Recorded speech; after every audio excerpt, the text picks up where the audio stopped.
It's a magical celebration. Mickey and Minnie are getting ready for a historic moment. Walt Disney, who will bring a new world of entertainment, pleasure, and economic development to the state of Florida. Just a dream away. Walt Disney World is celebrating 50 years of enchantment, imagination, and influence.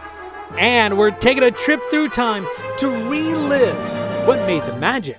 I believe we can build a community that more people will talk about and come to look at than any other area in the world. It's the most visited theme park in the world, and it's marking an important milestone this year. Yeah, tonight we are inside the Magic Kingdom to look back on decades of magical memories. And welcome to the most magical place on earth, right? I'm Allison Walker. And I'm Sharon Stone. We are celebrating Walt Disney World's 50th anniversary. Over the next hour, we'll talk about the enchantment, the imagination, the influence of how this place forever changed the face of Central Florida. Yeah, you know, Sharon, the Spectrum team is so ready to take you on quite the nostalgic journey. Over the 50 years, many attractions and shows have come and gone, but one has lasted the test of time. Yeah, you know, Spectrum News reporter Will Robinson-Smith spent some time with the Dapper Dans on Main Street. This is a barbershop quartet that has been entertaining literally since day one. Donning the iconic vest, the bow tie, and of course, straw-brimmed hat, Matthew Lincolnbug, better known as LB, is ready for another performance with one of the most iconic groups in all the Magic Kingdom. Usually when we're walking to the trolley, we're catching up with our day, vocalizing together, going over songs that we want to sing on the street, and we just dive right in. Good morning, everyone!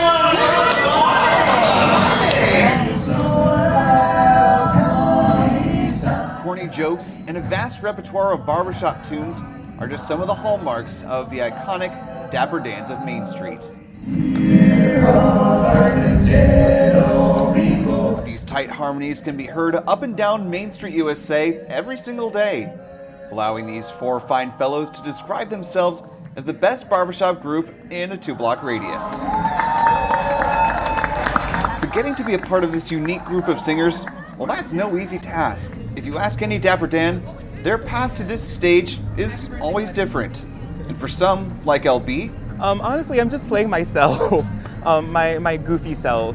He says becoming a Dapper Dan wasn't even originally on his radar. I originally auditioned for Candlelight, which happens during Christmas over in Epcot, and Tony DeRosa, the music director, said, I may not have a spot for you right now, but I might have a spot for you later on. Thousands of people cruise down Main Street every single day in Disney World. Back in 2003, that also included LB, who was just a fan of the park at the time, probably sporting some cool mouse ears too.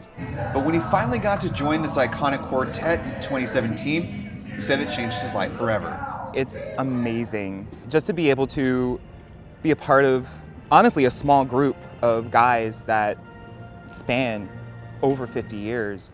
I'm honestly speechless about it. In fact, the legacy of the Dapper Dans is still alive in Southern California. Welcome to my home. Right here in Jerry's house. My name is Jerry Siggins. An original Dan. And this is my Dapper Dan hat from 1971. The original Dapper Dans began in Disneyland in California back in 1959. But before the Magic Kingdom opened in 1971. But this is the quartet just before we left for Florida. Dapper Dans of Disneyland packed up and headed out east. Now the Dapper Dans of Walt Disney World also started wearing those now iconic colored costumes. Bub Thomas, a former vaudeville performer and the bass of the group, not only helped bring Siggins into the group, but also brought a lot of his showmanship along with him. This is Bub Thomas. He's the one responsible for introducing the Deegan organ chimes, which the guys at the park still use. He's the guy that brought those into the park with the Dapper Dans. And he's responsible for a lot of the routines too. Bub Thomas, very important guy in Dapper Dan history. This quartet has seen a lot of changes over the years to the lineup, to the performance styles, and sadly to all that glorious facial hair too. But Siggins says one thing that hasn't changed is the bond of brotherhood that has formed across generations of Dans around the world through these iconic songs. Light a rose, I'm home again, Rose, to get the sun back in my sky. Sweet light a rose, I'm home again, Rose, without a sweetheart divine. The Dapper Dans have been through a lot over the past 50 years. Disney World saw its first unscheduled closure back on September 14th, 1999, when they had to close all 4 parks due to Hurricane Floyd approaching. But when the storm's path changed course, they reopened Animal Kingdom in downtown Disney, and the Dapper Dans were there to perform the next day. And then there was 2020, and something usually reserved for hurricanes happened to Walt Disney World. The parks closed for months, and the music stopped. And at a time when a lot of us felt fairly isolated from the wonderful experiences we were all used to. So from our home to yours. When you wish upon a star. The Dapper Dans of Disneyland pioneered a new series called Voices from Home, a way to bring the music of Main Street back to those who couldn't physically be in the park. And not wanting to miss out on the magical moment, the Dapper Dans of Main Street joining right behind. Here's a beautiful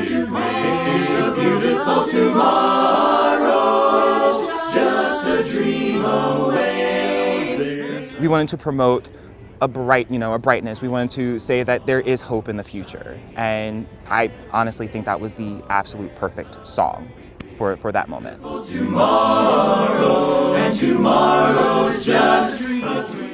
A lot of us, I think, got a little emotional just because it was like, oh, hey, it's good to see your face in real time. And being able to sing together, hear our voices come together, which at that point, I believe we hadn't heard in months. As exciting as it was for everyone to see that, I think we were more excited about it.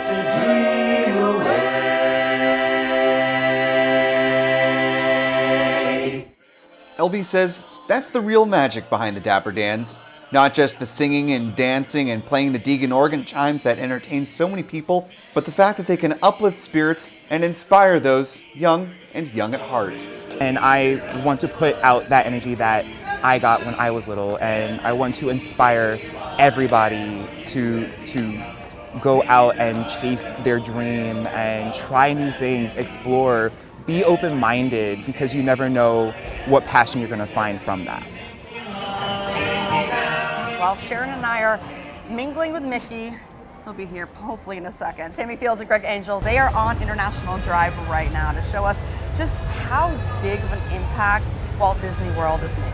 Yeah, and Tammy, it all started with a dream. Sharon, yes, Walt Disney's dream. And it didn't just inspire his world-class resort either. It also led to Central Florida becoming America's top destination for tourism. We are here at Icon Park in the heart of the tourist Mecca. It's places like this that make Orlando the theme park capital of the world. But the transformation started on the other side of the country. After the success of Disneyland in California, the Disney company dared to dream even bigger. As you can see on this map, we have a perfect location in Florida, almost in the very center of the state. And that was the beginning of the Florida Project in 1966. Disney had the money, they had the land, and they had the imagination. We know what our goals are. We know what we hope to accomplish.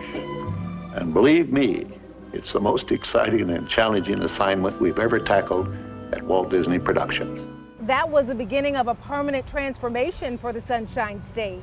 75 million people a year visit Orlando, with most coming to visit Disney World. Compare that to the 21 million who call Florida home, and you can see just how important Disney World is to Central Florida's economy and by extension, our local culture. Our Stephanie Quinn, you're looking at Disney's role, both past and present. Megan Morris takes these medications twice a day. Megan has a life-threatening genetic disease with the typical life expectancy of 55 years. Megan is 36. It's been a journey of hardship and hospitalizations, but also of happiness and hope, which is where Disney comes in, representing a better tomorrow. You know, there's a lot of circumstances I can't control, but Disney uplifts me a lot during those times. Megan has been a Disney fan ever since she was a little girl, even moving to Orlando for that reason in 2013.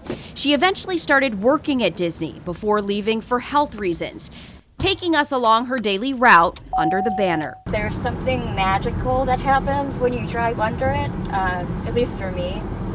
And, you know, it's just that optimistic feeling, that hopeful, you know, warm-hearted feeling that going under that sign gives me. And Megan isn't alone. UCF professor Dr. Carissa Baker also moved to Orlando for that reason, to study theme parks, especially Disney. Our identity is so closely linked with the idea of this form of entertainment, of the theme park capital of the world. Which is what brings us here to Orlando International Airport. Orlando is the #1 tourist destination in the U.S. This is really the starting spot for millions upon millions of guests who come to the Central Florida area, and especially who go to Walt Disney World. It's a destination that started with a dream 50 years ago. Our Florida land is located partly in Orange County and Osceola County. Disney World, a vision of Walt Disney, expanding to now include 4 theme parks, 2 water parks, more than a dozen Disney-owned hotels, creating millions of jobs. With Central Florida welcoming about 75 million visitors a year, every aspect of our economy, our identity is tied to Disney World. One of the biggest is guest services. Be our guest and spend your money, if you will. Enter in UCF's Rosen School of Hospitality Management. One of the main reasons that we're here is because Disney World especially, started here in the 1970s, and there just became a growing need in this area to just have a lot of really strong hospitality services. One of those services is housekeeping. Renali Madera is one of thousands of housekeepers working at a Disney hotel. She moved to Orlando in 2018 from Puerto Rico to provide a better life for her daughter. Next year, the union's contract is up. One of the biggest sticking points, income. All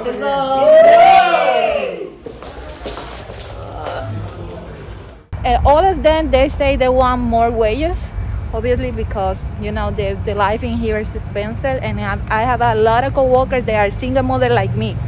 So that's very important. That's why we are doing the survey. According to the union's website, in 2017, a housekeeper's minimum wage was $10.50 an hour, or $21,840 a year. In October of this year, the minimum wage jumps to $17 an hour, or $35,360 a year. Renali says as a single mother, living off of $10.50 an hour was so difficult. After bills, that leftover $20 to $30 went to gas, meaning no extra money for her daughter. Everything is expensive. So also for the food, for her lunch and everything, say I have to go to the market with the calculator. When Mom, I want this. I say, no, I can't, because the money. Money and magic going hand in hand. Walt Disney World producing a product that has continued to evolve for the past 50 years. Is there any aspect here in Central Florida that Disney has not impacted? I'm going to say no. An impact now extending to not only Disney's guests, but employees as well, like Renali, who says Disney increasing wages is a dream come true. I feel like I can breathe, I can feel free to bring all I want for my daughter, the best life, because that's why I'm come to Puerto Rico to here, because I would like the better education for her, the better life. A better life, which for Megan means having that source of what she describes as hope, happiness, and a little pixie dust. I think having a little magic in your life, it's always something good. And consider this, Walt Disney World is so large, the state of Florida actually created 2 cities for Disney, Bay Lake and Lake Buena Vista, formerly known as Reedy Creek. And all of that magic wouldn't be possible without people. Walt Disney World knew that bringing in all of those cast members would change the face of Central Florida. As the Florida project progressed, Disney's economists focused on 3 key counties: Orange, Osceola, and Seminole. In 1970, those counties had a combined population of about 453,000 people. Because of Disney World's influence, the economists predicted that number would increase to 692,000 by 1980. That estimate turned out to be pretty close. Census numbers show it was right around 700,000. That means over 10 years, the combined population increased by more than 55%. Yeah, and get this, Walt Disney World, it sits on more than 25,000 acres. That's home to more than 30 hotels, a whole bunch of golf courses, and 4 theme parks. But it all started with just one. The Magic Kingdom opened for the first time on October 1st, 1971. Some of the most famous attractions have been there since the beginning, like the Mad Tea Party, the Jungle Cruise, and the Haunted Mansion. Epcot Center welcomed the first guests on the same day in 1982. Walt Disney originally intended for Epcot to be an experimental city. Hooray for Hollywood! Hooray for Hollywood! Disney MGM Studios was the next park to open in 1989. The concept of a working backlot brought the magic of movie production to Central Florida. In 2008, it was renamed Disney's Hollywood Studios. The most recent theme park to open was Disney's Animal Kingdom. That was 1998. Part zoo, part amusement park. It's actually the largest theme park in the world, taking up nearly an entire square mile.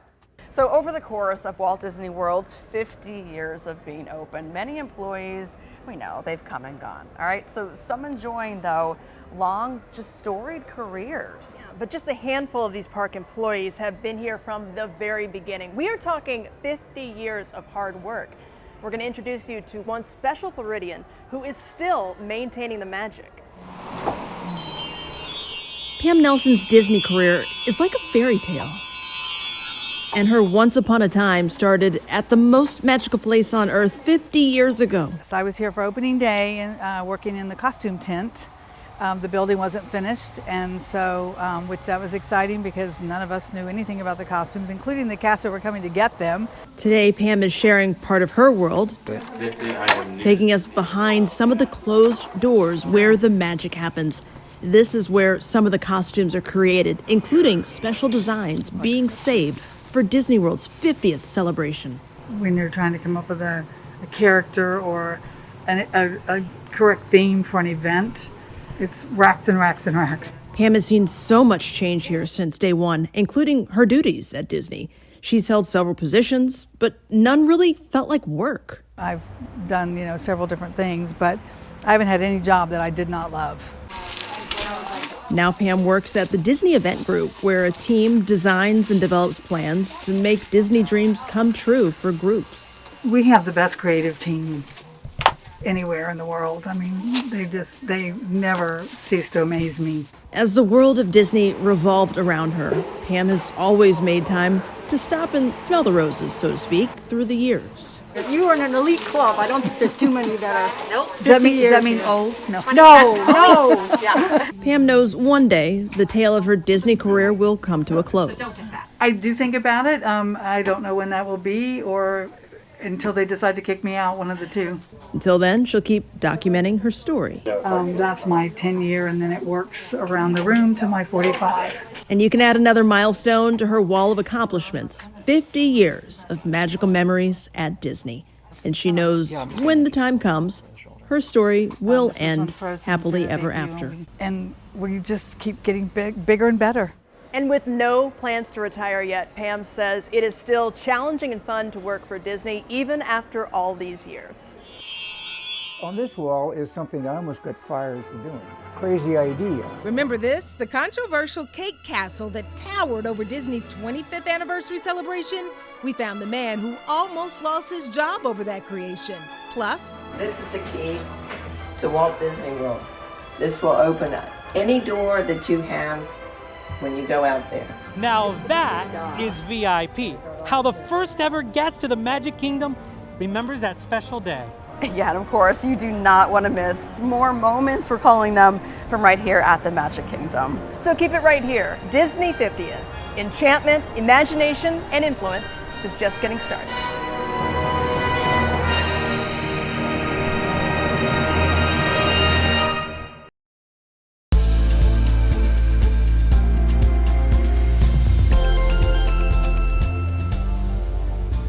Walt Disney World really does hold a special place in so many people's hearts. And for one family here in Central Florida, it almost became a part of their DNA. That's right. That's because they became the first ones to go to Magic Kingdom on opening day. Our Rebecca Turco introduces us to Disney's first family. Thumbing through decades of magical memories, Marty Windsor-Ritter can't help but smile. She's part of Disney World's first family, the very first ones to visit Magic Kingdom opening day, October 1st, 1971. And they played Wish Upon a Star in Zippity-Doo-Dah, and they brought all the characters down. For the Windsors, getting that magical moment took a dash of pixie dust and a lot of planning. We slept behind the gas station overnight, and we were so excited about getting the tickets and getting in. They got in, and as the very first ones, they got so much more. We got to meet Mickey Mouse out front, and he shook our hands, and you could tell by my face. It was just unbelievable. You would never dream of anything being like Walt Disney World. The fun, the excitement, they definitely rolled out the red carpet for us. The red carpet and a golden key, something only her family has. This is the key to Walt Disney World. This will open any door that you have when you go out there. Of course, I don't have to bring the key with me anymore.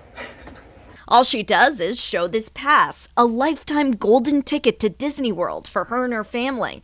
The word spread fast when she got it. We were on our way back to Lakeland, and we had people blowing their horns at us, waving at us. You would have thought we were the biggest celebrities in the world.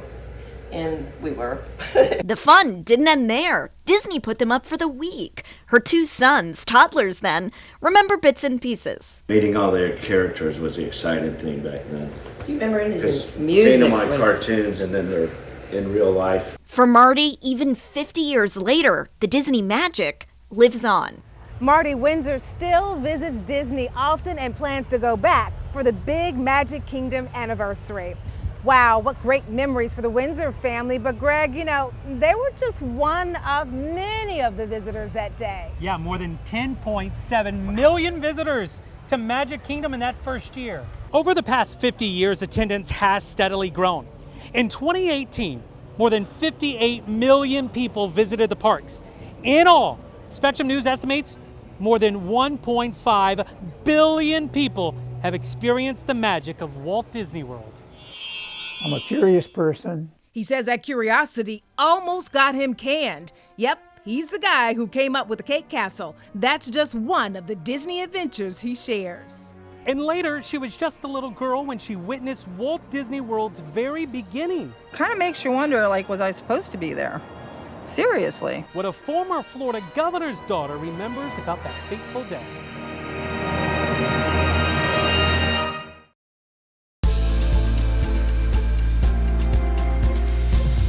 Let's talk about a Disney detail. Walking around Walt Disney World, you see all the cast members, and each one wear a name tag. And when you look, each name tag reveals where in the world cast members are from. Disney's goal, a focus on inclusion. 72% of its U.S. workforce are women and/or people of color. The Human Rights Campaign ranked the company one of the best places for LGBTQ plus equality for more than 10 years. Spectrum News reporter Justin Soto shows us how diversity has a long history in the company.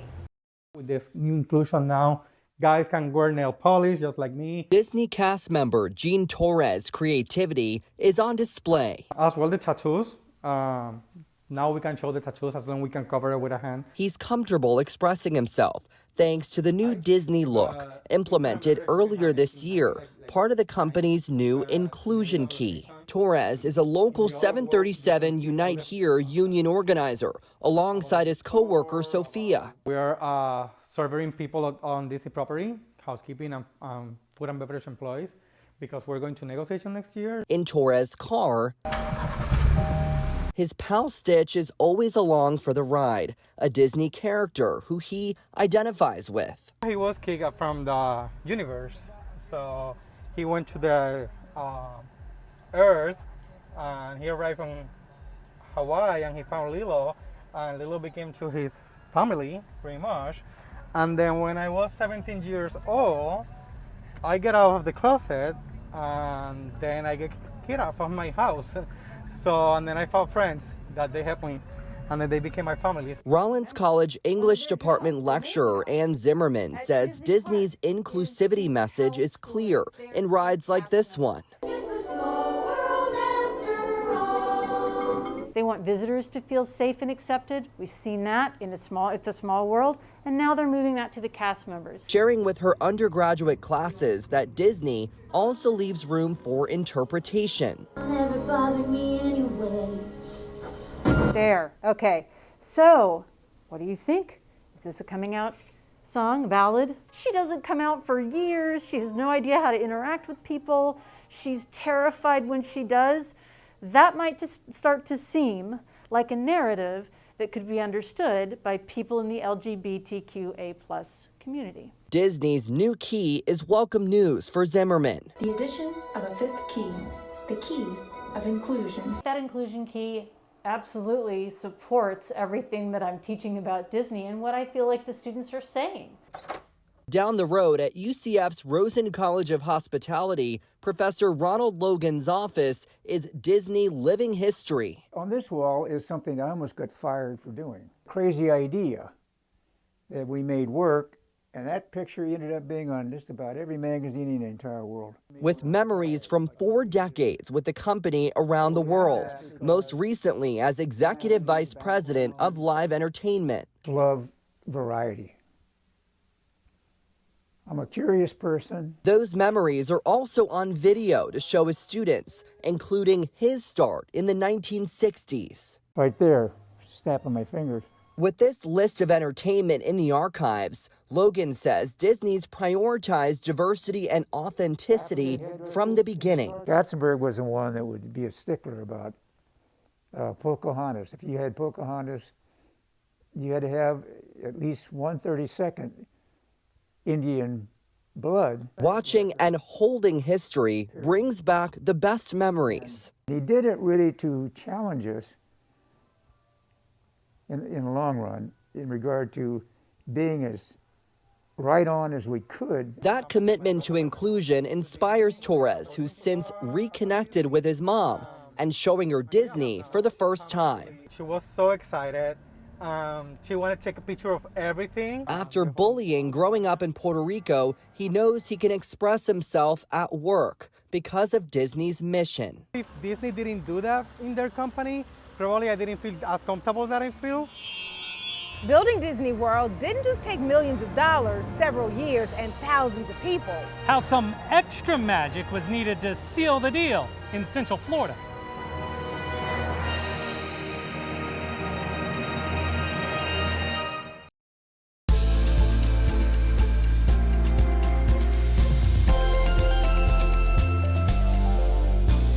And we welcome you back to Disney 50th Enchantment's Imagination and Influence. I'm Allison Walker. And I'm Sharon Stone. We are here inside the Magic Kingdom, marking its golden anniversary, and just how Walt Disney World has shaped Central Florida. Right, yeah, and Tammy Fields and Greg Angel, our colleagues, they're also here tonight for the celebration. They are over, not too far, at International Drive. So Tammy and Greg, the Disney's influence, it reaches far beyond Central Florida. Allison, it goes without saying, Disney re-imaged the entire state of Florida when it opened 50 years ago, from orange groves to the top tourist destination. As Spectrum News reporter Curtis McLeod shows us, Disney has had a lasting impact even on Florida's political landscape. Most days, you can find Adriana Dolabella here outside her home, spending time in nature. As long as it looks green, I'm happy. Her love for nature. This is the governor's mansion. Inspired by the man she calls Dad. That's little me right here. This is Claude Kirk, To many, he was known as Governor Kirk, but to Adriana, he was simply Dad. Here she is at her stepfather's side during a pivotal point in Florida history. The day little Adriana sat with political power players and Roy Disney. Yes, that Roy Disney, as they signed legislation that would bring Walt Disney World to Florida. It really is part of Florida politics and Florida environmental politics, and it's tremendous, yeah. And that it kind of makes you wonder, like, was I supposed to be there? Seriously. The moment captured in time, living on in this photograph found in the Florida State Archives and in books about Disney World's pioneering days, like this one by Rollins political science professor Richard Fogelsong. Orlando was not yet that attractive a place to live and do business. But things changed when Disney came to town, Richard added. He has researched Disney history and the politics that gave way to Disney World's construction. These snapshots in his book dating back 50 years ago when the Disney team first purchased the land where Disney World is today. Back then, it was all referred to as Project Winter. In the years following Disney World's 1971 opening, Central Florida boomed, and over time, thrust Florida onto the political scene. We've had tremendous growth, and that's translated into a lot more representation in the U.S. Congress. It's made Florida a more powerful state in the nation's government, but it's also made Florida more influential, impactful in presidential elections. And it all started with a mouse, or rather, the man who helped create the mouse, shortly before the park opened. Walt Disney, seen here in this photo in Richard's book, at an event announcing the park to the world. Walt Disney. Here, Walt Disney connected with a number of city and state leaders, growing a relationship that would last more than 50 years. You kept the promise. Orlando attorney Charlie Gray, This is me. Was there. This is my wife, Sandra. And this is Walt Disney. Handpicked by former Governor Hayden Burns, Gray was his direct liaison with the Disney Company. He was a gentleman and just a very kind person and a wizard. A wizard whose magic worked like a charm. Gray credits Disney World with creating growth in Central Florida and gave the area political play. This gave Central Florida a more and more commanding position politically. A position still holding strong. This is a World Symphony Orchestra, so that was at the grand opening. That grand opening is one Adriana Dolabella will never forget, thinking often of the day she sat witness to history, the sparking of lasting magic in the Sunshine State. And Tammy, consider this. One of the main reasons why Walt Disney chose Central Florida is because there was already a robust transportation network. He knew if he built it, they would come, and many American families came, and many came by car. And the important thing is that the Disney World is located just a few miles from the crossing point of Interstate 4 and Sunshine State Parkway. Of course, the Parkway is now known as Florida's Turnpike, and I-4 also used to have a different name. It was originally called the Orlando Expressway. It was built in 6 segments and cost $42 million. Compare that to the $2.3 billion price tag of the current I-4 Ultimate renovation. In the 90s, FDOT actually looked into double-decking the highway, but they pretty much determined that wouldn't work and widened the highway system instead over the last 20 years. Today, the I-4 Ultimate project is nearly complete, built to handle the more than 1.5 million trips on the highway every day. I-4 made Central Florida the perfect location for the world's most magical place on earth. But in doing so, it dethroned another big attraction along a different roadway. That would be the citrus industry. Groves as far as the eye can see grew by US 27. From Florida, a powerhouse of vitamin C. Disney World's impact changed the citrus industry in different ways. As the population grew, the orange groves shrank, permanently changing the landscape. There are countless ways Central Florida has changed over the years, and Disney World itself has changed just as much. Yeah, let's head back to the Magic Kingdom. You know, Allison and Sharon, Magic Kingdom is a very different park today than it was when it opened 50 years ago. And there's no doubt about it. Talk about change. All of this used to be a vast plain of swampland. Literally right here. Yes. Right? So, you know, Sharon, you've got to check out, though, this next story that we found. It really gives us a look into the very beginnings of the land where, again, we are standing. You're looking at some old school exclusive stuff. Disney renderings from their park in Europe in '92. This guy, Bill Cohen, he has them. He was a design manager for Euro Disney, becoming Disneyland Paris. Bill started his Disney career well before that, back in '79, as a landscape architect and planner working on Epcot Center. So as you look at this, he's the guy putting in the pavement, basically managing the layout. And so whenever we would finish off an area, I'd find a little corner that nobody saw and put my initials and a date in it. So there's several parks that have that. Looking at this retro bird's eye view, check out the trees. I would snatch one of the trees out of the plan and put it in our house if it was an evergreen tree, put it in our house for Christmas, leaving it in the pot, and eventually after Christmas take it out and plant it in the park. Bill is now in charge of iTech Entertainment, which builds attractions everywhere. Oh, look at that. A former Gator athlete and a guy that has a collection of stuff that none of us has. This is the mess that happens when you've been working in the entertainment industry for 30 years. It started with a bang, didn't it? So in every office Bill has ever had, Mr. Walt Disney literally still looks over his shoulder. Famous photograph of Walt with Mickey as the silhouette in the background, and that's the one thing that I've kept from the very first days I was there at Disney. Yeah, but the Walt Disney World complex itself is just so big, it almost resembles its own city. So you've probably heard before that the property has its own fire department, water treatment plant, and public transportation system. But what about its own airport? Well, sort of, kind of. There used to be a runway owned by Disney that provided direct access to the resort. Small planes could land there, and the passengers on board were really surprised when grooves on the runway played the song When You Wish Upon a Star as the plane rode over them. Can you imagine?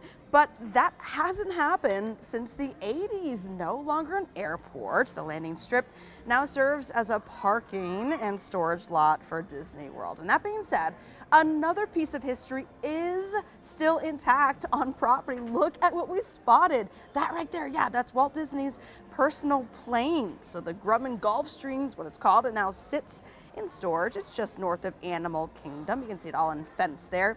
It was moved there after the backlot tour at Disney's Hollywood Studios closed down to make way for new attractions. The plane was featured on that tour.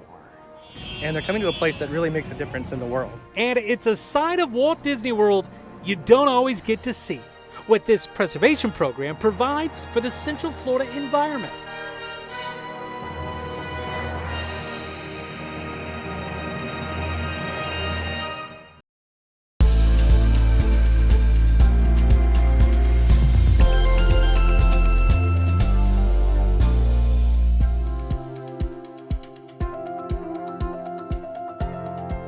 Beyond the action and attractions is a less flashy side, if we can say that, of Disney. It's one focused around conservation.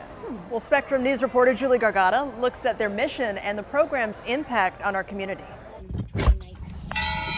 There are still those among us willing to jump in, get their hands dirty. You can help me make bundles. I've only got 2 done so far. Yeah, that's good. Yeah, that's a good one. Count Linda Walters as one of them. We are testing a second method of getting seagrass transplants rooted. Because they know the payoff for planting seagrass here in Mosquito Lagoon, messy as it may be, is promising. You were not going too far.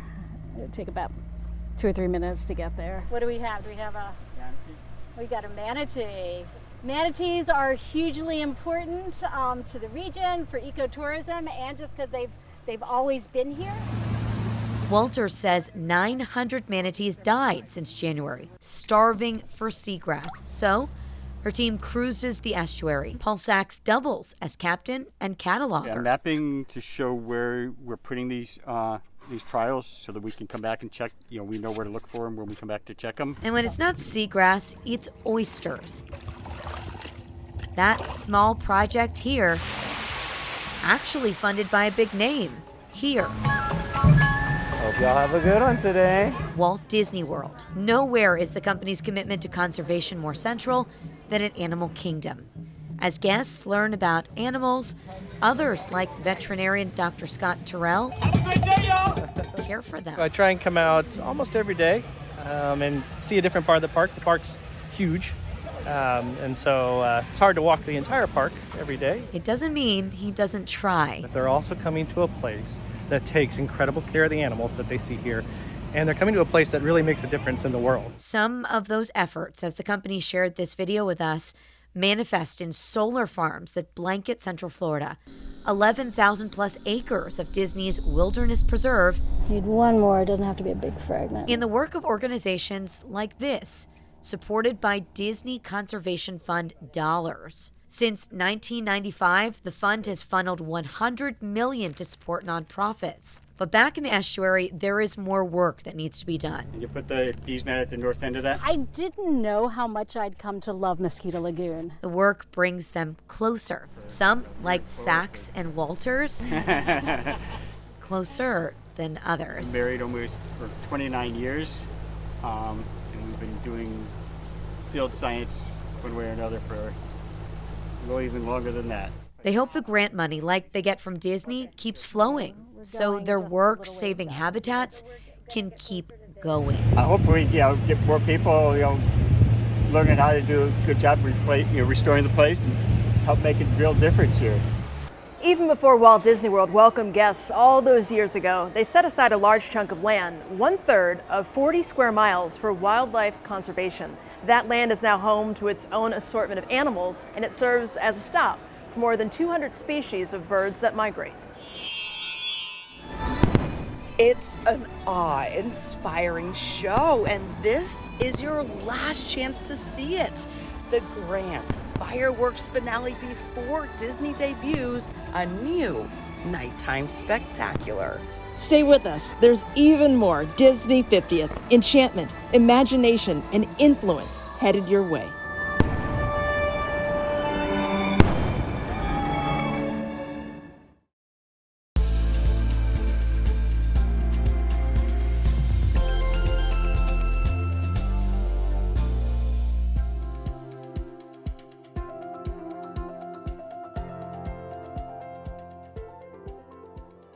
Welcome back to Disney's 50th, Enchantment, Imagination, Influence. That sign was displayed on the Magic Kingdom's entrance as workers laid the park's foundation. Half a century later, a new sign greets cast members and guests, a reminder of how far this place has come. There is no doubt about the impact Walt Disney World has had on Central Florida and how it will continue to shape our economy, our careers, and our lives. So after 50 magical years, Allison, Sharon, here's the 50 more. And we are so happy you could come along on this journey with us. Absolutely. Thank you so much for watching Spectrum News. For much more on Disney's 50th anniversary celebrations and how you can participate, stay connected with the free Spectrum News app and our Attractions Insider.